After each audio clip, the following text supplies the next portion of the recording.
আজ মনটাকে নিয়ে বেরিয়ে পড়েছিলাম একটু সুন্দর দৃশ্যে ঘোরাঘুরি করতে। চারিদিকে সবুজ গাছপালা, খোলা আকাশ আর নরম হাওয়া, সব মিলিয়ে মনে হচ্ছিল প্রকৃতি নিজেই কথা বলছে। এই পথ, এই নীরবতা, এই দৃশ্যগুলো যেন ক্লান্ত মনকে ধীরে ধীরে শান্ত করে দিল। জীবনের দুঃখ, কষ্ট, ব্যস্ততা সব কিছুই কিছুক্ষণের জন্য ভুলে গেলাম। কখনো কখনো এমন একটু থেমে দাঁড়ানো খুব দরকার হয় নিজের সঙ্গে নিজের কথা বলার জন্য।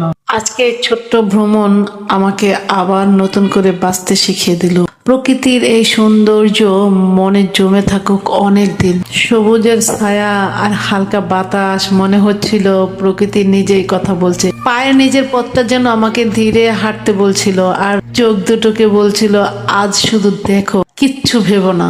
এই কয়েকটা মুহূর্তে মনে হলো জীবনের সব ক্লান্তি একটু থেমে গেছে। কখন যে বুকের ভেতরের ভারটা হালকা হয়ে গেল টেরই পেলাম না। প্রকৃতি মানুষকে কিছু না বলে অনেক কিছু শিখিয়ে দেয়। ধৈর্য, নীরবতা আর কৃতজ্ঞতা। আজকের এই ছোট্ট ঘোরাঘুরি মনে করিয়ে দিল সুখ খুব দূরে নয়, সুখ আমাদের ভিতরে। একটু থামলেই, একটু তাকালেই পাওয়া যায়। আর এদিকে সুইমিং পুল দেখে তো আমার গোসল করার খুব ইচ্ছে জাগছিল। আসলে অনেক শীত, অনেক ঠান্ডা। আজকের মতো বিদায় নিব।